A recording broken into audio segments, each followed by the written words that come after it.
लोग लड़ते रहो, मैं उसे अपना बना लूंगा। लेकिन होंग तुरंत अपनी फॉक्स फॉर्म में आ जाती है जो उसके ऊपर हमला कर देती है। तो फिर स्नेक भी अपनी स्नेक फॉर्म में आ जाता है और वो दोनों आपस में लड़ने लगते हैं। इसीलिए टोबा भी अपनी बुल फॉर्म में आ जाता है, लेकिन वो उन दोनों से लड़ता नहीं है और उनसे कहता है क्यों ना हम लोग चल के उस लड़की से ही पूछ लेते हैं कि वो किसकी डिसाइपल बनना चाहती है। बेफालतू में लड़ने का कोई भी फायदा नहीं है। उसी टाइम पे हम लोग लिंक को देखते हैं जिसको होश आ चुका था। चैंग उसके सर को सहलाते हुए कहता है कि ये बहुत अच्छी बात है कि तुम गोल्डन कोर की पीक रियलर पे ब्रेक थ्रू कर चुकी हो और तुमने जो कुछ भी हासिल किया है ये तुम्हारी खुद की मेहनत पे है। जिससे लिंक काफी ज्यादा खुश हो जाती है और वो सोचते हैं कि गोल्डन कोर रियलम की पीक इस लेवल पे तो मेरे सेट के एल्डर रहते हैं। जिसके बाद लिंक वहां से जा ही रही थी कि तभी चैंग उसे 3-4 स्टोरेज रिंग देता है और उससे कहता है कि ये तुम्हारा रिवॉर्ड है कि तुमने काफी अच्छे से लेवल अप किया है और इसी के साथ इसके अंदर जितने भी रिसोर्स है तुम उनका इस्तेमाल कर सकती हो। जिससे लिंक और ज्यादा खुश हो जाती है और वो सोचती है कि उसका मास्टर कितना ज्यादा अच्छा है जो उसको सब कुछ फ्री में ही दे देता है। लेकिन चैंग कोने में जाके सोचता है कि वो इन सभी रिसोर्स का इस्तेमाल खुद नहीं कर सकता है क्योंकि वो डोमेन के अंदर खुद ब खुद एक गॉड है। लेकिन उसी टाइम पे वो तीनों डीमन लिंक से कहते हैं छोटी लड़की यहाँ पे देखो। सबसे पहले टोबा आगे बढ़ता है जो कि अपने बारे में लिंक को सब कुछ बता देता है कि वो फॉरबिडन डीमन किंग है। जिसके बाद वो अपने पास से 3 गोल्डन पेटल निकालता है जो कि एसेंस होती है और वो लिंक की बताता है कि अगर वो इनको एब्जॉर्ब कर लेगी तो उसकी बॉडी टेम्पर हो जाएगी और वो आसानी के साथ नासन सोल्ट रियलम के अंदर चली जाएगी। लेकिन स्नेक टोबा को साइड में कर देता है और उससे कहता है कि ये सिर्फ 3 ही पेटल्स हैं, तुम इनका इस्तेमाल क्या ही करोगी। जिसके बाद स्नेक अपने पास से अपना ट्रेजर बाहर निकालता है जो कि होता है गोल्डन फ्रूट और ये फ्रूट को उगने में कम से कम 10,000 साल लगते हैं क्योंकि ये फ्रूट सिर्फ अपर वर्ल्ड में ही मिलता है और इसको यूज करने के बाद बॉडी टेम्पर हो जाती है और वो हमेशा के लिए जवान ही रहती है। स्नेक लिंक से कहता है कि अगर वो स्नेक को अपना मास्टर मान लेगी तो फिर वो उसे ये रिवॉर्ड के तौर पे दे देगा।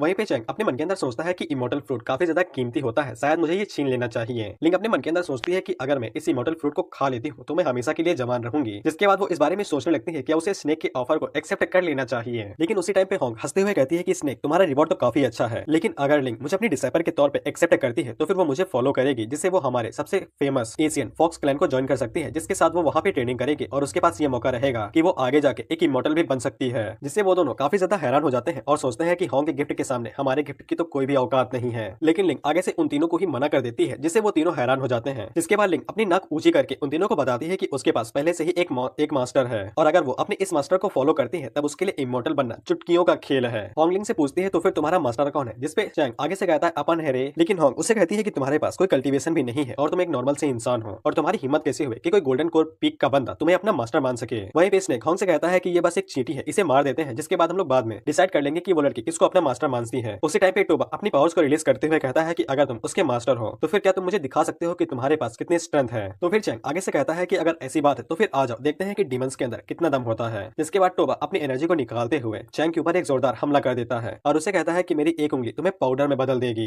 वहीं पे स्नेक अपने मन के अंदर सोचता है कि इस सांड ने अपनी ताकत को बढ़ा लिया है चुपके से और मुझे पता भी नहीं चला। और अपने मन के अंदर सोचती है कि इसने मेरी स्पॉटलाइट ले ली, नहीं तो मैं अपने डिसाइपल के सामने कूल बन सकती थी। लेकिन जब टोबा चैंग के ऊपर हमला करता है तब चैंग अपनी एक जगह से भी नहीं हिला था और चैंग उससे कहता है क्या हुआ सांड, क्या कुछ खाया नहीं हो जो तुम मुझे 1 इंच भी नहीं हिला सके। और चैंग की ताकत को देख के वो तीनों ही काफी ज्यादा हैरान हो चुके थे और सोचते हैं कि अब ये कौन आ गया। इसके बाद चैंग उन दोनों से कहता है कि अब मेरे बारे में क्या ख्याल है, क्या मैं भी थोड़ी सी ताकत आजमा लूं। इसके बाद चैंग अपनी एक उंगली से टोबा के ऊपर अटैक करता है तो टोबा के सीने के अंदर एक छेद हो जाता है, जिसको देख के इसने काफी हैरान हो जाता है और वो सोचता है कि इसने एक उंगली से टोबा के सीने के अंदर छेद कर दिया, ये काफी ताकतवर है। होंग अपने मन के अंदर सोचते हैं कि इसकी पावर लेवल मुझसे ज्यादा होगी, इसलिए ये टोबा को इतनी बुरी तरीके से घायल कर पाया है। इसके बाद चैंग उन लोगों से कहता है कि तुम दोनों भी ट्राई क्यों नहीं कर लेते हो, मैं अभी भी यहीं पे हूँ। इसपे वो दोनों भाई नाना करने लगते हैं। तो फिर चैंग उन लोगों से पूछता है कि अब क्या ख्याल है, क्या मैं लिंक के लिए क्वालिफाइड मास्टर हूँ। जिसपे वो दोनों अपने घुटनों पर बैठ जाते हैं और आगे से कहते हैं कि हम तो मजाक कर रहे थे, हम लोग तो चीटी हैं, हम लोग कहाँ से किसी मास्टर के लिए क्वालिफाइड हो सकते हैं। इसने आगे से कहता है कि हमने आपको परेशान किया है, इसलिए आपको ये फ्रूट के बारे में क्या ख्याल है, आप इसको रख सकते हैं। चैंग अपने मन के अंदर सोचता है कि इसने काफी अच्छा और समझदार है, इसे अच्छे से पता था कि मेरे पास कुछ भी नहीं है, इसलिए इसने मुझे फ्रूट का लालच दिया ताकि मैं इसकी साइड हो जाऊं। और चैंग अपने मन के अंदर सोचता है कि मेरे पास अभी कुछ भी नहीं है, क्यों ना मैं इन तीनों को अपने पास रख लेता हूँ, जिससे ये मेरे बाहर वाले काम कर देंगे। इस पे चैंग आगे से इमोर्टल फ्रूट को एक्सेप्ट कर लेता है और वो स्नेक से पूछता है कि उसको ये इमोर्टल फ्रूट कहाँ पे मिला है। इस पे स्नेक आगे से बताता है कि ये इमोर्टल फ्रूट 3000 साल पहले पाइथन सेक्टर ने लिया था एंशिएंट बोन्स माउंटेन के अंदर से, जो कि फॉरबिडन एरिया के 3000 किलोमीटर के अंदर के दायरे में आता है। और ये फ्रूट तब तोड़ लिया गया था जब वो इमोर्टल ट्री सबकी नजर में आया था और उस अकेले इमोर्टल ट्री को छोड़ के इस पूरे लोअर वर्ल्ड के अंदर ऐसा ट्री और कहीं भी नहीं पाया जाएगा, क्योंकि ऐसे ट्री सिर्फ अपर वर्ल्ड में उग पाते हैं। लेकिन चैंग अपनी इस सोच में पड़ जाता है कि ऐसी कोई चीजें इस दुनिया में होती भी हैं जो कि फॉरबिडन एरिया के अंदर आती हैं और उसे लगता है कि जरूर इमोर्टल वहाँ पे कोई ना कोई छुपा हुआ होगा जो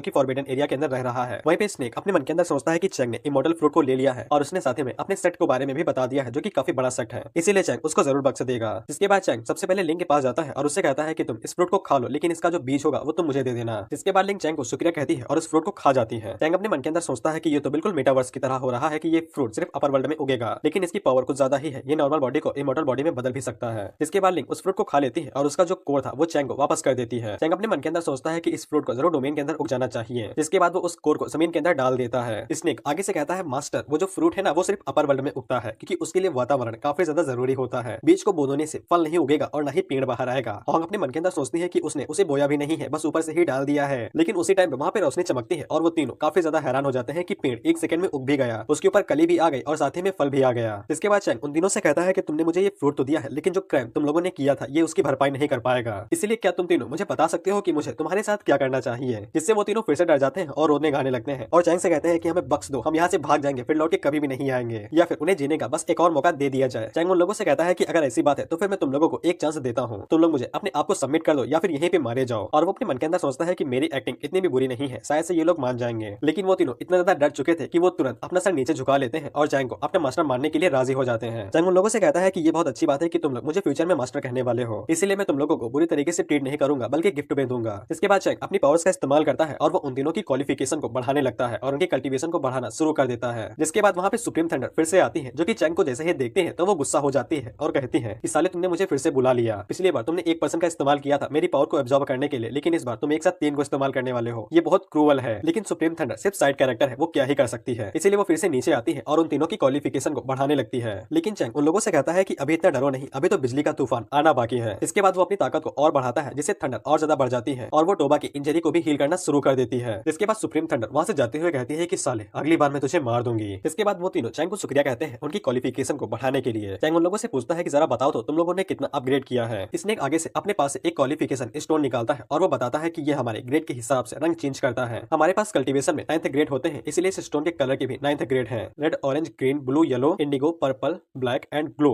रेड कलर फर्स्ट ग्रेड को आधारित करता है और गोल्ड कलर 9th ग्रेड को। इसके बाद वो तीनों अपने क्वालिफिकेशन को चेक करते हैं, तब वो स्टोन ब्लैक का हो जाता है, यानी कि ये लोग 8th ग्रेड पे हैं और ये लोग पहले 6th ग्रेड पे थे। इसके बाद वो सभी खुशी के मारे नाचने और गाने लगते हैं और कहते हैं कि मैं तो 8th ग्रेड पे आ गया। लेकिन चैंग उन लोगों से कहता है कि ये तो बस शुरुआत है, अगर तुम तीनों मुझे फॉलो करते हो तो फिर फ्यूचर में मैं तुम तीनों को 9th ग्रेड का भी बना दूंगा। वहीं पे लिंक अपने मन के अंदर सोचते हैं कि पता नहीं मेरी क्वालिफिकेशन क्या होगी, आपने मेरी पावर भी तो बढ़ाई थी। होंग जल्दी से आगे बढ़ती है और वो लिंक को स्टोन देते हुए कहती है कि तुम इसका इस्तेमाल कर सकती हो। वहीं पे चैंग अपने मन के अंदर सोचता है कि उसने जब इन तीनों डीमंस की पावर को बढ़ाना शुरू किया था तब उसने काफी अच्छे से ध्यान दिया था कि वो सभी चीजों के ऊपर ध्यान दे और सभी लिविंग थिंग्स का यूज करे। लेकिन जब उसने लिंक की पावर को बढ़ाना शुरू किया था तब उसने जरा सा भी ध्यान नहीं दिया था और वो लगातार अपनी पावर को यूज करते हुए चला गया था। इसीलिए चैंग को भी नहीं पता था कि लिंक का क्वालिफिकेशन लेवल क्या होगा। इसके बाद लिंक उस स्टोन को अपने हाथों में लेती है तो उसका कलर चेंज होकर पहले रेड होता है, जिसके बाद वो सभी कलर चेंज होते हुए आखिर में गोल्ड हो जाता है। इसीलिए सभी को यकीन हो जाता है कि लिंक की क्वालिफिकेशन 9th ग्रेड की है। लेकिन अचानक से वो पत्थर फिर से नॉर्मल हो जाता है और वो अपने सारे कलर को छोड़ देता है, जिससे वो दोनों डीमंस भी काफी ज्यादा हैरान हो चुके थे क्योंकि पत्थर का कलर से गायब हो जाना ये कुछ ज्यादा ही अजीब था। इसीलिए सभी लोगों को यकीन हो जाता है कि लिंक के पास कोई भी कल्टीवेशन नहीं है। इसीलिए लिंक का भी आगे से रोने वाला मुंह बन जाता है, जिसके बाद वो चैंग के सामने रोना शुरू कर देती है और उससे कहते हैं मास्टर मेरी कल्टीवेशन चली गई। जिसपे स्नेक आगे से कहता है कि ऐसा भी हो सकता है कि लिंक की क्वालिफिकेशन अभी इमॉर्टल होगी और शायद से लिंक इमॉर्टल बन चुकी है। जिसपे लिंक आगे से एक्साइटेड हो जाती है और वो कहती है मास्टर तो फिर क्या मेरी क्वालिफिकेशन एक इमॉर्टल वाली हुई। जिसपे चैंग उसे कहता है कि ज्यादा उड़ो नहीं, ये बस छोटा सा इमॉर्टल क्वालिफिकेशन ही है। जिसपे चैंग उन लोगों को बताता है कि अपर वर्ल्ड के अंदर 9th ग्रेड के ऊपर भी कुछ ज्यादा क्वालिफिकेशंस होती हैं जो कि इमॉर्टल के ऊपर होती हैं। इसीलिए लिंक की क्वालिफिकेशन अभी एक इमॉर्टल की है और वो स्टोन इसे पता नहीं लगा पाया होगा। चैंग उन तीनों से वादा करता है कि अगर वो तीनों इस फ्यूचर में इसी तरह से फॉलो करते रहेंगे तो इन तीनों के लिए इमॉर्टलिटी में जाना नामुमकिन नहीं होगा।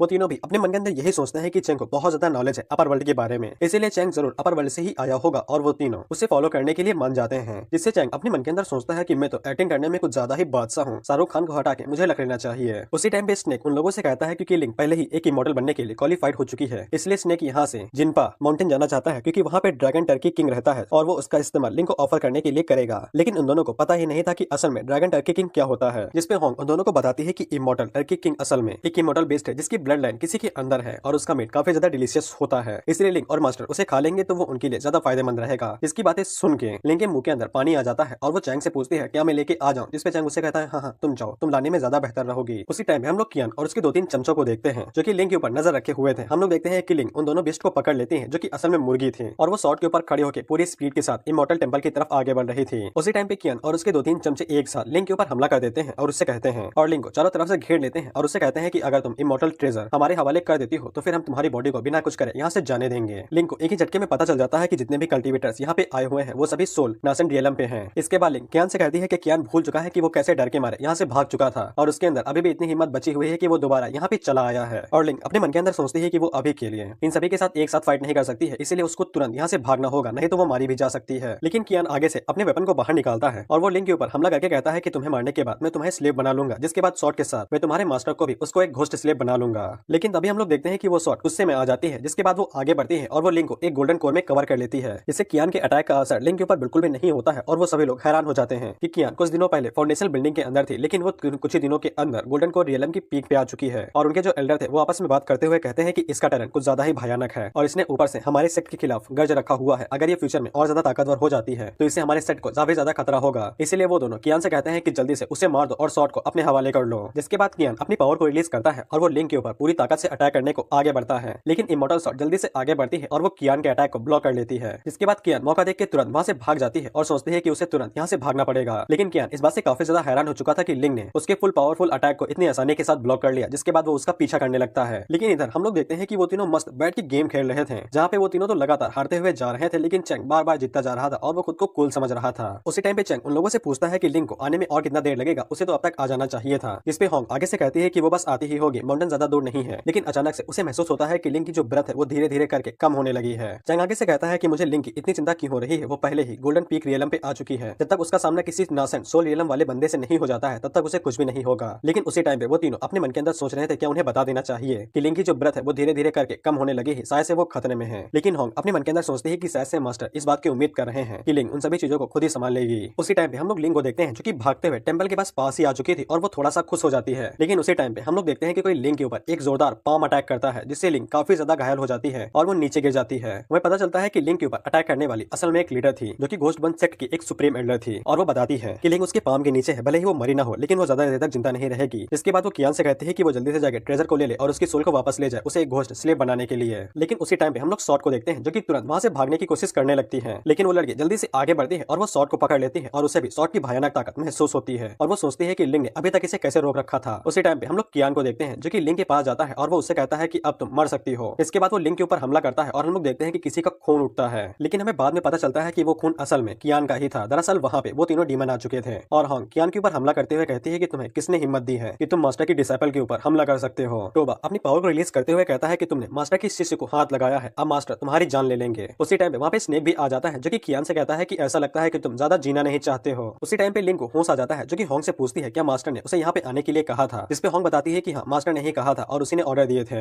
हमें बाद में पता चलता है कि होंग ने ज्यादा वेट नहीं किया था और उसने तुरंत ही बता दिया था कि भले ही लिंक के लिए ये टेस्ट हो लेकिन तभी उसे इतना आगे बढ़ने की जरूरत नहीं है और उसकी ब्रेथ कमजोर से कमजोर होती जा रही है। इसीलिए चैंग ने उन्हें तुरंत ऑर्डर दे दिया था कि वो जाके लिंक को देखें कि उसकी हालत कैसी है। इधर हम देखते हैं कि कियान उन तीनों डीमन से कहता है कि यहाँ पे 3 सुप्रीम एल्डर है और उनके होते हुए उनमें से कोई भी कियान को नहीं मार सकेगा। उसी टाइम पे वो लड़की भी आगे से कहती है कि मैं यहाँ की सुप्रीम एल्डर हूँ और मेरे होते हुए मेरे सेट को कोई भी कुछ नहीं कर सकता है। उसी टाइम पे हम लोग चैंग को देखते हैं जो कि माइक से चिल्ला के कहता है कि जल्दी हटो वहाँ से और जिस किसी ने भी मेरे लोगों को छूने की जरूरत की है उन्हें मार दो। फिर हम लोग देखते हैं कि टोबा और स्नेक दोनों अपनी डीमन फॉर्म में आ जाते हैं और उसी के साथ टोबा सुप्रीम एल्डर के ऊपर एक जोरदार अटैक करता है और उसकी ब्रूटल फोर्स की वजह से सुप्रीम एल्डर पीछे खिसक जाती हैं। इधर हम लोग चैंग को देखते हैं जो खुद को दोष देने लगता है कि उसे लिंक को वहाँ पे भेजने ही नहीं देना चाहिए था, नहीं तो लिंक को इस तरह की चीजें सहनी न पड़ती। और वो अपने मन के अंदर सोचता है कि वो एक लूजर है, उसके पास एक्सटर्नल बॉडी है, अगर वो थोड़ा सा भी कल्टीवेट कर पाता तो फिर वो लिंक को प्रोटेक्ट कर सकता था और ओल्ड मैन को भी। उसके जैसा लूजर कुछ भी नहीं कर सकता है। लेकिन बाद में चैंग खुद को थप्पड़ मार के याद दिलाता है कि अभी समय खुद को कोसने का नहीं है, उसे तुरंत के तुरंत अपने डोमेन को एक्सपैंड करना होगा ताकि वो सभी की रक्षा कर सके। इसके बाद चैंग वहाँ पे फील्ड पॉइंट का इस्तेमाल करता है और वो अपने डोमेन के साइज को बढ़ा कर देता है। उसी टाइम पे हम लोग कियान को देखते हैं जो कि अपने मन के अंदर सोचता है कि उसके पास यहाँ पे 3 सुप्रीम एल्डर हैं जिनके साथ वो अभी तक बैटल को होल्ड करे हुए हैं, नहीं तो वो अपनी गोल्डन कोर पीक रियलम के साथ भी इस बैटल को एक सेकंड के लिए रोक भी ना पाता। उसी टाइम पे हम लोग देखते हैं कि वो तीनों डीमन धकाधक एक दूसरे के साथ फाइट कर रहे थे और जितने भी सुप्रीम एल्डर थे उन सभी को धूल चटा रहे थे। उसी टाइम पे हम लोग देखते हैं कि डोमेन के बड़े हो जाने की वजह से लिंक एक कोर के अंदर आ चुकी थी। लेकिन उसी टाइम पे कियान शॉट लेके आगे बढ़ता है और वो अपने मन के अंदर सोचता है कि वो तीनों डीमन लिंक को बचाने की कोशिश कर रहे हैं। अगर कियान उसे बंदी बना लेता है तो फिर वो आसानी के साथ उन तीनों डीमंस को कंट्रोल कर लेगा और उन्हें मार देगा। लेकिन उसी टाइम पे चैंग उसको आगे बढ़ते हुए देख लेता है और वो तुरंत आगे की तरफ बढ़ता है और वहीं से चिल्ला के कहता है कि बुढ़े तुझे किसने इतनी हिम्मत दी है कि तू इतना आगे बढ़ चुका है। जिससे कियान काफी ज्यादा घबरा जाता है और वो सोचता है कि ये साला कब यहाँ पे पहुंच चुका, मैंने तो इसकी ब्रेथ को महसूस ही नहीं कर पाया। उसी टाइम पे इमॉर्टल शॉट भी आगे बढ़ती है जो कि अपनी शेप को चेंज कर लेती है और वो एक ग्लव में बदल जाती है जिसको चैंग अपने हाथों में पहन लेता है। जिसके बाद चैंग उसकी थोड़ी सी तारीफ कर देता है और कहता है कि तुम तो मेरे मन को भी रीड कर सकती हो, मुझे लगा कि मैं तुमको ग्लव की तरह इस्तेमाल कर सकता हूँ। जिससे वो शॉट थोड़ा सा खुश हो जाती है, लेकिन चैंग उसकी बेइज्जती भी कर देता है कि मैंने तुमको गलत समझ लिया, तुम उतनी ताकतवर नहीं हो। कियान जैसे ही देखता है कि चैंग इमॉर्टल शॉट की शेप और उसकी विल को भी कंट्रोल कर सकता है तब उसकी फट जाती है और सोचता है कि भागने का टाइम आ चुका है। लेकिन चैंग उसे कहता है कि तुम कहाँ पे भाग रहे हो मेरे लोगों को इतना ज्यादा नुकसान पहुंचाने के बाद। जिसके बाद चैंग कियान के ऊपर इतनी जोर से घुसा मारता है और वो इतनी ज्यादा पावर को रिलीज करता है कि कियान की बॉडी के चीथड़े उड़ जाते हैं और उसकी बॉडी का एक कतरा भी नहीं बचता है। इसके बाद चैंग कियान को इसी तरह से खत्म कर देता है और वो लिंक की बॉडी लेके फिर से वापस जाने लगता है। लेकिन हम लोग देखते हैं कि कियान अभी तक मारा नहीं था, उसकी भले ही बॉडी चिथड़े उड़ चुके हैं और उसकी बॉडी न बची हो, लेकिन उसकी सोल अभी भी बच चुकी होगी और उसे मन में ये लगता है कि जो चेंग है उसकी सोल को सेंस नहीं कर पा रहा है, इसीलिए वो अभी तक इतनी जिंदा है। लेकिन बाद में उसे पछतावा होने लगता है कि उसने हजारों साल की कल्टीवेशन को ऐसे ही जाया कर दिया, क्योंकि बॉडी के चले जाने के बाद वो बस सोल ही बचा है, उसके पास कोई भी कल्टीवेशन नहीं है। लेकिन उसी टाइम पे कियान को इंटरनल बॉडी की महक आती है और जब वो पीछे मुड़ के देखता है तब उसे पता चलता है कि चेंग के पास इंटरनल बॉडी है और उसे याद था कि जो भी इंटरनल बॉडी वाले ओनर होते हैं उनके पास कल्टीवेशन नहीं होती है। इसीलिए कियान अपने मन के अंदर सोचता है कि भले ही चेंग उसे अभी के अभी मार सकता है, लेकिन उसके पास अभी भी मौका रहेगा कि वो इंटरनल बॉडी को खा सकता है। इधर चेंग लिंग को पेड़ के नीचे लिटा देता है और जब वो चेक करता है तब लिंग की इंजरी कुछ ज्यादा ही सीरियस थी, जिसके बाद वो अपने पास एक पिल निकालता है जो वो लिंग को खिला देता है, जिसके बाद लिंग की बॉडी धीरे धीरे करके रिकवर होने का लगती है और उसे होश आ जाता है। चेंग लिंग से माफी मांगता है कि उसने ही उसे चिकन लेने के भेज दिया था, नहीं तो लिंग के साथ ऐसा कुछ भी ना होता। लेकिन लिंग आगे से कहती है कि इसमें उसकी गलती बिल्कुल भी नहीं है और वो चेंग को माफ कर देती है। उसी बात वो दोनों ऊपर की तरफ देखते हैं तो तीनों बेस्टों ने एक एक करके उन तीनों सुप्रीम एल्डर को हरा दिया था। होंग उस एल्डर के ऊपर अटैक करती है, जिससे वो एल्डर नीचे आके धड़ाम से गिरती है और चेंग उसके